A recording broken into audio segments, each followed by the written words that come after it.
geese have found the harvested pea field. Obviously, when you swath your peas, see there's this loaded out, well, you maybe can't see, there's loaded out there, but when you swath your peas and then you combine them, you have quite a bit of header loss and stuff like that. So there's a few peas out there, and I mean, that's okay. Birds need something too. What do we got on the go today? Well, yesterday we went out and we tried to combine our pea and canola mix. So that was going fairly well, actually. One thing, we had the bottom sieves a little too tight. So lots of people wonder, how do you set your combine to combine 2 crops at once? Well, so these are different sieves and came, so these numbers don't match the book, but you want the top sieves opened enough, obviously, that the peas and canola go through. And then the bottom sieves, you actually have to run it. So we run it, make a couple rounds, and then stop. And then you open it until you can hear the peas fall through. So the big peas, because the peas are all different sizes. So you open it until you hear them all fall through, and then kind of one more click. Now you know your bottom sieves are open enough that the peas can go through. If it's enough for the peas to go through, it's obviously enough for the canola to go through.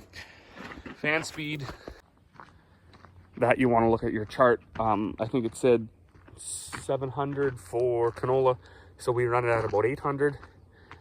Cylinder speed, we run at, I think it's at 480 or something right now on this combine, which is just a little more than they recommend for canola.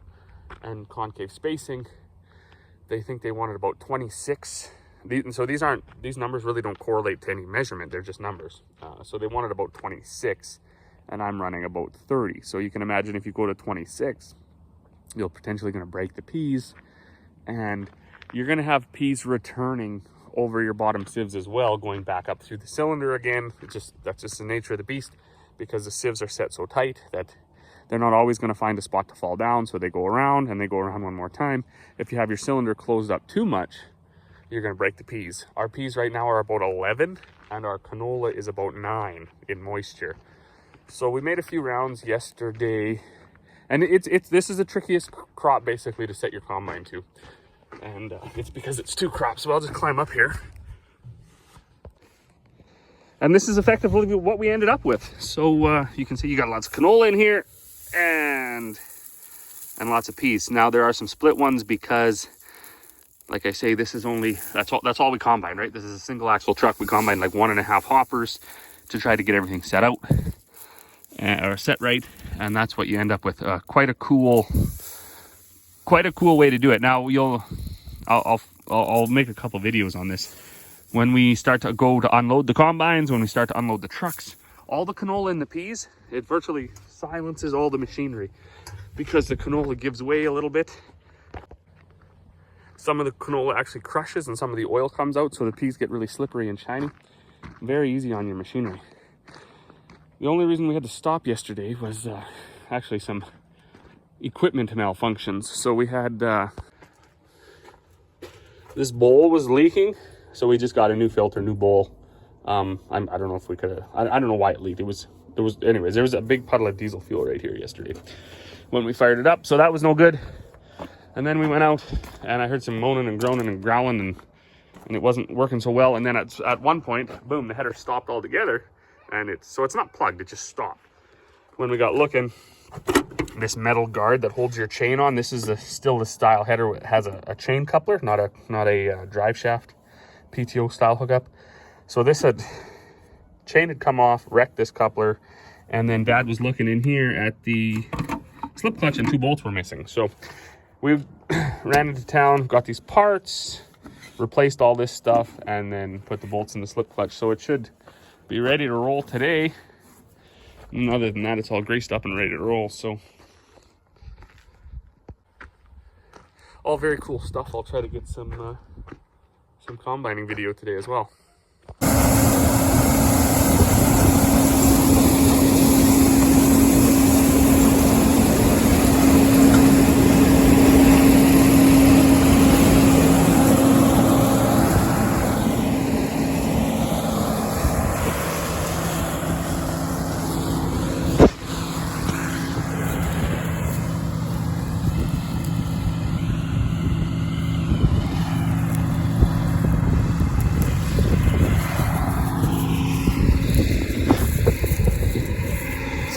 fancier ways of doing this, undeniably, but this is the cheapest method.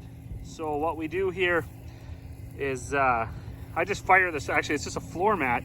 The reason the floor mat works good is because it's got all these ribs in it. So when you go to shake out the chaff, the seeds, the canola seeds, will actually stay in those ribs. Now we're always going to expect to find a few because, well, I'm not the kind of guy that believes you can get your losses right to zero as it is, but this is a pea and canola mix. Now I don't see any peas, and in fact, I don't see a terrible bunch of canola either, so I don't think it's the end of the world. Now I did see some canola on her, oh, there's one right there. Seed. So yeah, there's gonna be a few. I did see some on her axle when she went by, and now, as I've said in other videos, checking the actual physical combine itself, like the axle or the, you know, the wherever, it's not the best, because when she turns at the end of the field and the combine isn't loaded anymore, you're going to get a few more losses or whatever. That's just because the combine is set when it's full. So I'm halfway down the field here. I'm just waiting for my dad to come with the other one. And, you know, that's kind of where the swath is the best. It's the most consistent. And that's where you want to do this poor man's sampling. Like I say, these floor mats work the best because they got all those ribs, and then you can just give it a good shake, like a gold pan. I guess same theory. You just shake it, and the little grains stay in the ribs, and life is good. Of course, Dad is dropping straw, so it's also really easy to check for losses behind his combine because you just look; it's falling straight into another windrow. And I hadn't seen very many.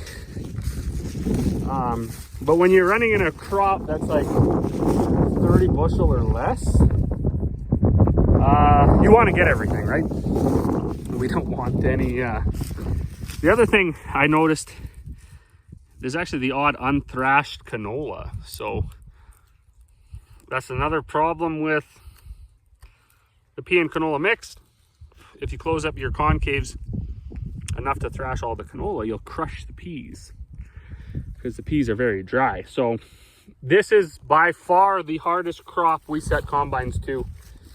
And at the end of the day, it kind of just, it is what it is. We get the losses to where they're acceptable for us, which probably industry standard wouldn't be good. But we make it work. It still is kind of a per acre lucrative-ish business, right? Peas are around 12, 15, sometimes dollars a bushel. Canola's around 16, 17. So if you get a 30 bushel crop, life is good. Now people can say, well, why don't you just grow peas together, or just grow peas and get 70 bushels of peas? Okay, well, we could. We tried to grow peas by themselves, and they ran 22 bushel to the acre.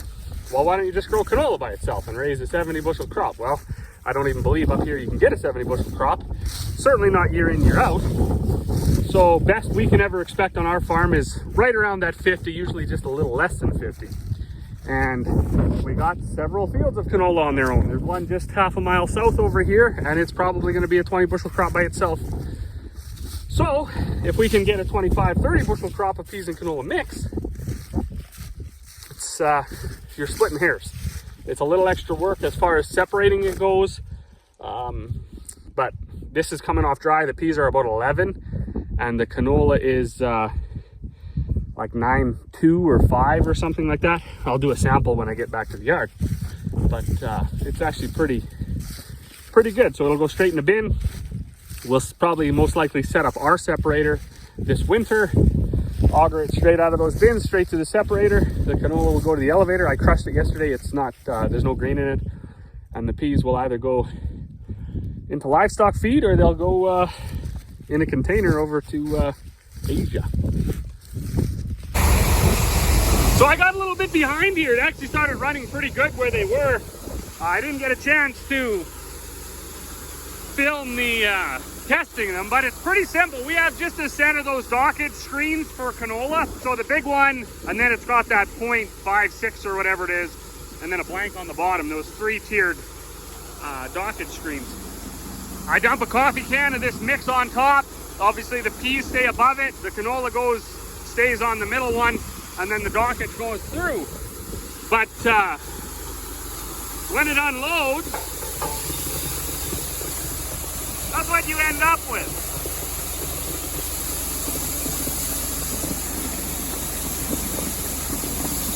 And now for anybody who knows and is willing to admit, when you unload peas by themselves, the noise that a grain auger will make will, like, it'll make your the hairs on your arms stand up. It'll give you shivers down your spine. It just sounds like everything's gonna come apart. It's grinding and moaning, and because effectively you're basically augering gravel. Like the peas are rock hard, and you're trying to auger them up, similar to augering fertilizer, basically. With the canola in there, you almost don't even need earplugs. You can't hardly hear anything. Now the mix is quite heavy. Is it heavier than just peas on their own? Probably not. But we try to run things at half. So the trucks, we keep them only about half full, except for our super bees. We'll fill them up to legal weight. The augers, we run them a little slower. We also don't unload at full speed because, you know, it's heavy. It's a heavy mix. And when you go to look in the grain bin door, the peas roll on top, so it doesn't look like much canola, but if you dig your hand in there, there's enough. Now what you see for splits in here, we found is often all you're gonna get. So there are noticeable splits. Mind you, this first load was when I was first setting the combine, and I had the concaves closed too tight, so I cracked them with the machine. But they've straightened that out quite a bit, so.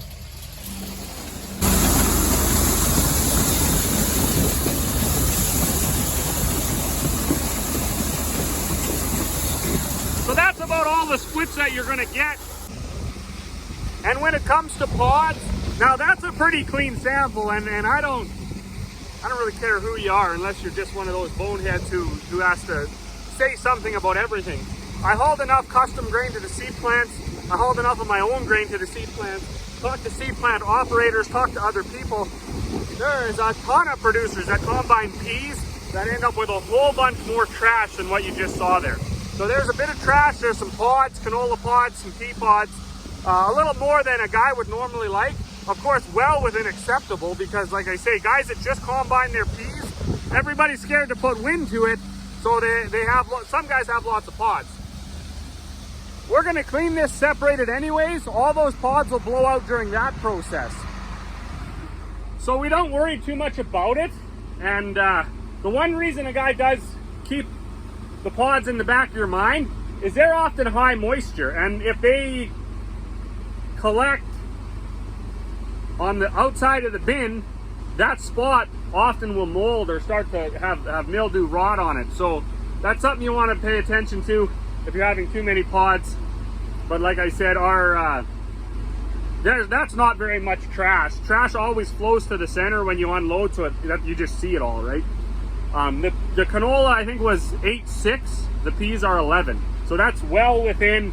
The peas will actually soak up moisture out of the bin, take some from the canola if it's a little tougher, and so your canola will go down further in moisture, and your peas will go up a little bit, which is okay. Peas are good up to 16. So, and then once we separate them here, we'll most likely separate them right into our truck if we have some to market commercially, and then haul them to the plant. So our split should be fairly low. I would say under 3%. So wind damage, obviously that's very easy to see. You just have to use your eyeballs. 35-foot swath. It's going to leave a windrow maybe 5-6 feet wide, depending on. Should be nice and straight all the way down the field. When you look and you see all these jog outs, some of this stuff isn't that bad. I think these are 14-foot headers. So if you had an 8-foot swath and it moved it, say, 2 feet in either directions, that's only 12 feet you got to worry about picking up. It's when it's moved at 3 feet in either direction. So now you got a 16-foot wide spot and you can't actually get it all. So they got to drive all over and try to get it figured out. You can't use the GPS here. There's a spot down there where it's kind of ruffled pretty good. Also, as I said, where those twisters come through, that's a total loss at that point, because it picks it up and it throws it right in the middle between the two, and you don't get that. Of course, they do their best. I mean, Corey down there, she's driving all over right now. Goes back to when I was talking about setting the combine. You set the combine for a big swath. You set it for 6-foot windrow from a 35-foot swather, 30 bushel crop. That's what you're setting it for. You got your sieves opened this much, your chaffer opened that much, your fan speed set to a number, your concaves, your cylinder. Now the minute you start horsing around and try to pick up all these light areas, your efficiencies plummet. I mean, maybe even right like under 10%. You're just more or less getting it, because as a human who wants to do a good job, you can't in good conscience drive by it and leave it. So adds a bit of stress to your day. However, it all gets done at the end of the day.